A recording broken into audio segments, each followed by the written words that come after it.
Hey, I'm Alex Radcliffe from Board Game Co, and this is News and Week in Review, where we're going to dive into a variety of news pieces, our creator spotlight, the videos of the week, games coming up, videos coming up, all the various things, links and timestamps to everything down below. Starting off with news, we have Tyrant from Steamforged Games. Steamforged Games announced an upcoming game called Tyrant from the designers of Resident Evil. They made a point of saying that on the campaign page over here, from the designers of Resident Evil, the board game. My favorite game from Steamforged Games is Resident Evil, the board game. The newest one is amazing, but Tyrant, again, they make a point of saying this, and it does seem horror themed, so I'm not sure how much similarities there will be to Resident Evil, if it's built on the same system. I don't know a ton about this, but I am very excited, especially if it is going to be anything like Resident Evil, which I really enjoy. I think it's fantastic. Honestly, I should play it more. But that is neither here nor there. Tyrant from Steamforged Games, go ahead and check out the campaign page, especially if you're interested in Resident Evil, or just Steamforged Games in general. Then from there, we have Flamecraft going digital. Right off the heels of Flamecraft Duels, which I think the campaign's still going on for that, but Flamecraft is going digital. Monster Couch Games is bringing it to Steam. So if you want to play Flamecraft, but don't want to play it physically, or want to play it physically and digitally, if you're interested in this, Flamecraft now has a digital version coming to you soon. We have an update from Sentinels of the Multiverse, a semi-update, not really an update, but a little bit of an update. But if you are someone who backed this, or just are interested in the general what's going on with Greater Than Games, there's a minor update from Christopher Bedell on the campaign. You can go ahead and check it out, basically saying, hey, not what we anticipated, not what we hoped for. We still remain committed. Okay, this is, again, language is important. We remain absolutely committed to delivering Disparation to all of you. However, our current ability to act is severely limited. We will continue to provide monthly updates as long as we are able, and fully intend to resume work on this campaign when circumstances allow. It's an interesting hodgepodge of, we are fully committed, but we can't do anything. Not entirely sure how to read into that. Again, the end result of this is not totally clear. A lot of general support in the comments, because, again, this is a weird situation where Greater Than Games was kind of shut down by the parent company, which puts it in a weird place where no one necessarily even knows what to put their emotional energy as far as blame is concerned. Not that blame is necessarily helpful to begin with, but people do like to assign blame. It's helpful for our own sense of, like, comfort with the world, and when you don't know where to assign that blame, it's like, blah, blah. Anyways, that was my very well put argument on the subject. Outside of that, oh, by the way, I forgot to grab it, but Miniature Market also had a random update on tariffs. They just kind of had a general email go out being like, we are in a good financial place. That was kind of the email. That was an interesting email, but I guess those who are concerned about, like, Boardlandia and maybe pre-orders were going down, they're like, hey, we are fine. Yeah, interesting. It's just interesting. I should have pulled it up, but I did not. Anyways, from there, we have Seven Wonders Dice. Yes, I am excited. Yes, I am prepared to be let down. Both of those things can be true simultaneously, and whenever a game that I like gets a new version or a reiteration or a spiritual successor, I am always excited and ready to be let down. Interesting. I forgot to have that energy with Tyrant. With Tyrant, I was just kind of excited. But I guess I am ready to be let down, let's be honest. You never know. You never know which games are going to be better than the version you like, and which games are going to be worse than the version you like. So we shall see. But Seven Wonders Dice, I am intrigued by that one. And also, while I was over on Board Game Geek News, they also talked about Slam Throne, which they've actually announced like a while ago, but I don't think I talked about it in my Week in Review at any point, which means Slam Throne. Announced on April 1st. It is not an April Fool's joke, but basically, Dice Throne is putting out a game called Slam Throne, which is Pogs, but within the Dice Throne universe. So, if you like Pogs, or if you like Dice Throne, this is an actual product that is being made. And that's what we have as far as the news this week. Mostly positive stuff. Mostly positive stuff overall. And with that, let's go into our Creator Spotlight. Our Creator Spotlight this week, for no particular reason other than the fact that I've been playing a lot of Study recently, and that reminded me of CGE, and that reminded me of Lost Ruins of Arnak, and that reminded me of Min and Elwen. The designers of Lost Ruins of Arnak, Min and Elwen, are delightful human beings that definitely deserve a Creator Spotlight at some point, and today is that some point. This article over here is from Love Thy Nerd. It's an interview from 2021. It's literally just here because I wanted to, like, pull up something. Also, it's a pretty good article. I'm going to link to it up and down below, and I recommend you check it out. But Min and Elwen are the designers of Lost Ruins of Arnak. I have had the delightful pleasure to meet them, like, at least twice, maybe 3 times now, but multiple times I've had the opportunity to meet them, and they are both such happy, smiling, lovable personalities. Like, they are so... It's such a pleasure to interact with them. If you are someone who has had the opportunity, because they do a lot of, like, fan events and they have an opportunity to, like, meet and greet with various people. If you are someone who's had the opportunity to meet them, you know what I'm talking about. Like, there's designers who design their games and then they don't really have a personality, a public-facing personality. There's designers who do have a public-facing personality, and there's all kinds of ranges as far as gruff and pleasant and nice and mean. There's all kinds of personalities because designers, shockingly enough, are just like other human beings. They are all different. They all have their quirks. They all have the things that make them unique and special in their own way.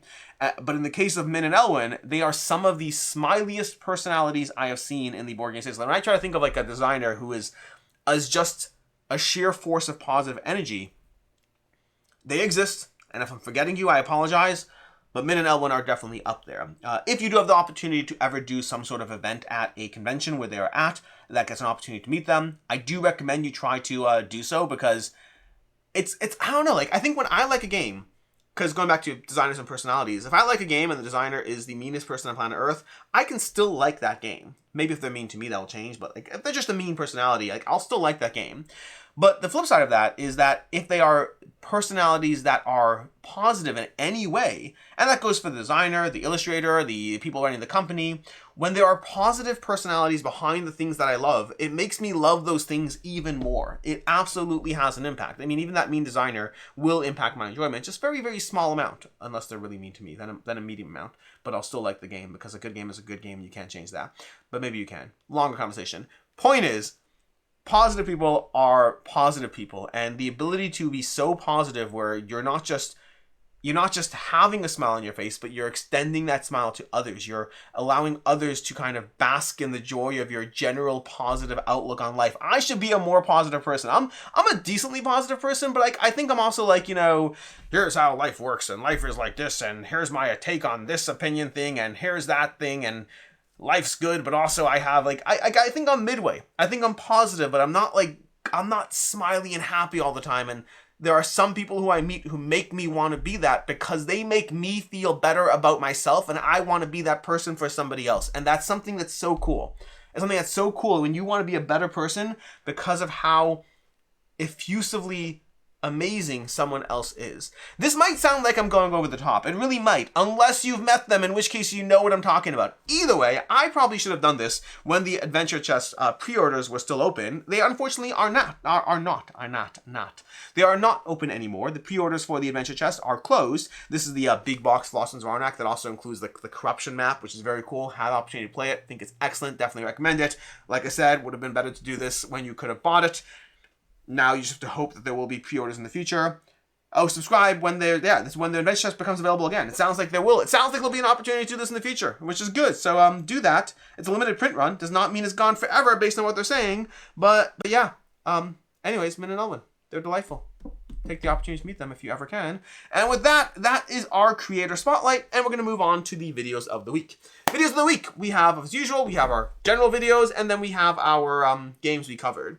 For the general videos, we had my top 15 biggest disappointments of 2024. That went up on Sunday, and generally, I would say that like 10% of the audience is like, yeah, we agree with you regarding Thunder Road Vendetta being completely overhyped. And then 90% of the audience is Thunder Road Vendetta is the best. Granted, that 90% is split up into 45% who are like, Thunder Road Vendetta is the best if you have all the extra bling, and you should only play it that way. And the other half is just like, Thunder Road Vendetta is the best. I recognize my opinion is in the minority here. I think Thunder Road Vendetta is fun. I have had fun with it. I gave it a 3.5. It's a solid game. Totally fine. I also am not there for the hype. Granted, I only played the retail edition of the game, and I know that a lot of people say you have to play all the extras, but I'm not against playing with the extras. I'm just not going to seek out the extras. If the base game wasn't enough to inspire me, I'm not taking the leap of faith on the rest. But Restoration Games, feel free to send me an all-in Maximum Chrome edition, and I will happily reevaluate my opinion. I'm not saying it'll change. I'm just saying I'll give it a shot. I'm just not willing to like Thunder Road Vendetta is like one of the some games I get for review and some games I buy. Thunder Road Vendetta was a purchased game, and I'm not feeling the need to further dive down into it. But it's still good. It's still a good game. Anyways, that was my biggest disappointments video. We had games leaving the collection video on Wednesday, I want to say. Either way, games leaving the collection. Just going through the usual of, you know, the games that are passing through and the games that were leaving. Acropolis left, which was a semi-sad moment for me. Like, when I really love a game and it goes away, I don't love that. Like, that is part of the process, but, like, I don't love it when I don't love it. I don't love it. I wish I had the time to play everything, but I don't, so I have to make hard choices. Then on Friday, I did a video of I'm not in the mood of solo gaming right now, which is a interesting video, just talking about how I've generally found myself a bit more challenged to play solo games recently. I still am doing so. I'm doing so both for fun and to like do things that I signed up to cover, but I'm doing so with a slightly, like I have to push myself a little harder to do so. And sometimes I do, and then I have fun. Other times I choose to do something else instead, and then I have fun doing something else instead. The reason for this video is kind of just the nature of like there are ebbs and flows to everything in life, and it's okay to have ebbs and flows. And I think sometimes talking through the nature of being more invested in one thing or not invested, or being involved in the hobby because you're watching and buying games but maybe not playing them at all, and like those ebbs and flows are normal. They are part of the process, and don't ever let your need to enjoy something ruin your enjoyment for it. Let yourself lean into those ebbs and flows. And like there's a expression I heard once, don't know what it's in regard to, but if you're too stiff, then when the wind hits you, you break. If you're like a willow, when the wind hits you, you just sway and then you come right back. Sometimes in life you need to be willing to adjust with whatever's happening, because that won't break you. If you try to be firm, sometimes you just snap instead. Anyways, that is basically the videos of the past week, which brings us to the games. The games we covered this past week, as usual, we had several. On Saturday, we had Catan New Energies, a review for this. I thought it was a worse version of Catan. It's not bad, it's still fun, but it's just a worse version of Catan, at least as far as I'm concerned. It's a 3 out of 5. Later on Saturday, we did a review for Video Game Champion. Did not love it at all. It was a big letdown for me. I thought it was a disappointing on several fronts, although it doesn't help that I had high expectations going into it, but I didn't like it. The art, the graphic design, the table size, the general gameplay mechanics. It wasn't the worst game I've ever played, not by a long shot, but it was nothing special, and also I walked in a little hyped. Did not help. There was also a gameplay on Tuesday for AVGhost. This was an interesting one where I liked the idea of the game. Like, some parts of it were really thematic and really spooky and great. I don't know if I liked the whole playing in the dark thing. Like, it kind of added theme, but at the cost of like frustration of trying to find stuff, which maybe you're supposed to have thematically, but it took away from the experience a little bit. I think they did some things really well, and some things, were okay. Overall, it's a game that I enjoyed, but didn't necessarily love. Then there was a review for Ethnos. When did the review for Ethnos go up? I think it went up on Tuesday. Yeah, Ethnos. There's a review for Ethnos that went up. I really like it. It's not a perfect version. I wish they can get it like perfectly right, but they made changes to the first edition that I don't love, but overall, I still like it better than the original edition. At the very least, it does look better, and a game that looks better while having 90% of the same gameplay, 98% of the same gameplay, does make me want to play it more. Looks do matter when it comes to games. It sucks to say it, but it does not. Like, I won't play a game I don't like because it looks good, but it certainly is something that does matter. Past that, there was also a 6 small box game review. Quartz, S'mores Galore, Avatar, Aang's Destiny, Happy Camper, Karaktu. Those 5 family games. 5 family games.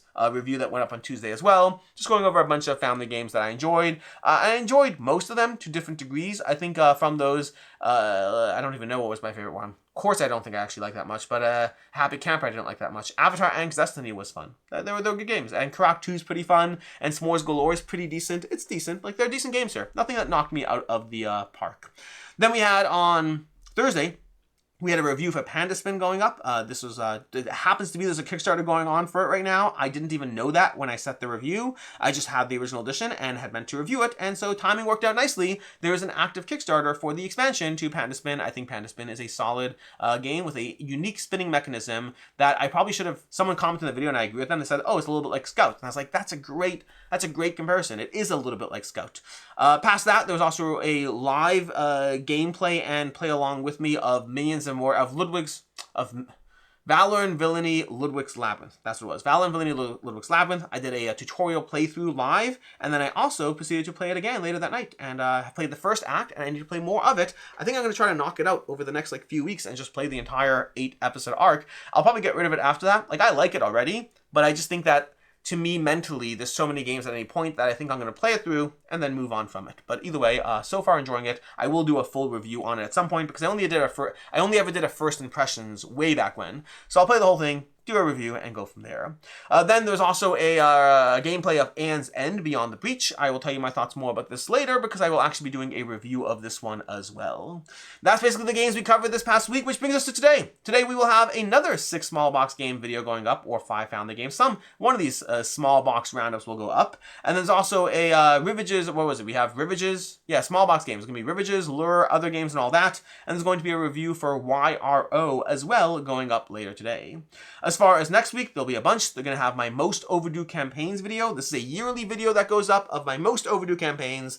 I don't know if I'm going to do it every single year or not. We shall see, but I do have one this year, and that will be going up this week, assuming it doesn't get pushed off. And I also hope to start a series this week of kind of a ratings breakdown year by year, going over kind of a summary of my 2020, 2021, 2022, all my ratings by year, giving you an umbrella of the averages, the most common ratings, some highlights, things like that. And I hope to be doing the first one this week of my 2020 ratings breakdown. Technically, I started the channel in 2019, but I don't think I did any reviews until 2020, because I started like December 2019. Anyways, that is that, which brings us to the games on the table. Games on the table, I had Iliad and Igor just arrived this week. I've already read the rules, hope to be playing them soon. I'm prepped to go. I know how to play both these games. I'm ready to go. We have Nexus, which is going to crowdfunding soon. I don't yet fully know the rules for this, but I should, hopefully this week, and we'll be playing it. And then we have SETI, Search for Extraterrestrial Intelligence. I have played this a bunch this week already. Hope to be diving into it more so I can bring you a review as soon as possible, which is granted late, but I'm only getting to play it late. But yeah, I'm excited for it because the expansion's coming up soon. And, well, either way, I'll tell you my thoughts more when I review it. In any case, until next time, I'm Alex Radical from Board Game Co. I hope you have an excellent week. And as always, I hope you have a good one.